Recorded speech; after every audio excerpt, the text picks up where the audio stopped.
حضرت عبداللہ کا تعلق قریش کے سب سے معزز قبیلے بنو ہاشم سے تھا۔ آپ حضرت اسماعیل علیہ السلام کی نسل سے اور حضرت عبد المطلب کے سب سے لاڈلے بیٹے تھے۔ آپ کے چہرے پر وہ نور محمدی چمکتا تھا جو نسلوں سے چلا آ رہا تھا۔ مکہ کے لوگ آپ کی شرافت اور پاکیزگی کی مثال دیتے تھے۔ حضرت عبد المطلب نے منت مانی تھی کہ اگر اللہ نے انہیں 10 بیٹے دیے تو وہ ایک کو اللہ کی راہ میں قربان کریں گے۔ حضرت عبداللہ کا نام اس قربانی کے لیے نکلا۔ جب قربانی کا وقت آیا تو قریش نے روک دیا اور کہا کہ اس حسین نوجوان کو قربان نہ کیا جائے۔ پھر انہوں نے 100 اونٹوں کا فدیہ دے کر آپ کی جان بچائی۔ حضرت عبداللہ پورے عرب میں اپنے حسن و جمال اور پاک باز کردار کی وجہ سے مشہور تھے۔ عرب کی بڑی خواتین ان سے نکاح کی خواہش رکھتی تھیں، مگر آپ کا مقدر کچھ اور تھا۔ حضرت عبد المطلب نے اپنے بیٹے کے لیے بنو زہرہ کی سب سے نیک خاتون حضرت آمنہ رضی اللہ تعالی عنہا کا انتخاب کیا۔ یہ رشتہ آسمانوں پر طے شدہ تھا۔ حضرت عبداللہ اور حضرت آمنہ کا نکاح مکہ کی تاریخ کا ایک عظیم واقعہ تھا۔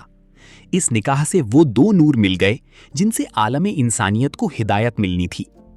نکاح کے بعد حضرت عبداللہ کے چہرے کا نور حضرت آمنہ کی طرف منتقل ہو گیا۔ یہ نبوت کی امانت تھی جو اب اپنی منزل کی طرف بڑھ رہی تھی۔ نکاح کے کچھ ہی عرصہ بعد حضرت عبداللہ کو کاروبار کے لیے شام کا سفر پیش آیا۔ آپ ایک تجارتی قافلہ کے ساتھ مکہ سے روانہ ہوئے۔ رخصت ہوتے وقت حضرت عبداللہ نے اپنی شریک حیات کو بہت تسلی دی۔ کسی کو نہیں معلوم تھا کہ یہ ان کی آخری ملاقات ہوگی۔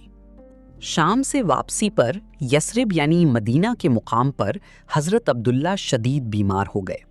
قافلہ آگے بڑھ گیا مگر آپ نے اپنے ننیحال بنو نجار میں قیام کیا۔ مدینہ میں حضرت عبداللہ نے 1 مہینہ تک بیماری کی حالت میں گزارا۔ آپ کے ننیحال والوں نے آپ کی بے حد خدمت کی۔ بالآخر صرف 25 سال کی عمر میں حضرت عبداللہ کا انتقال ہو گیا۔ آپ کو مدینہ ہی میں سپرد خاک کیا گیا۔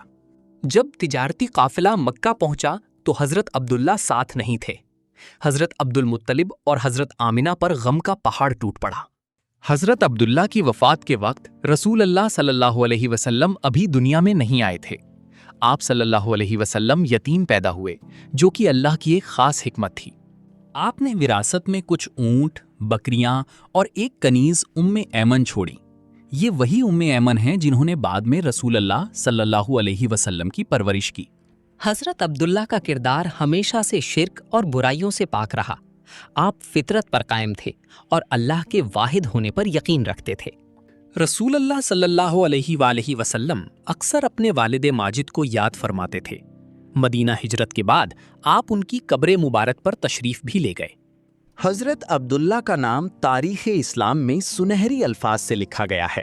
آپ کو ذبیح ثانی یعنی دوسرا ذبیح کہہ کر یاد کیا جاتا ہے۔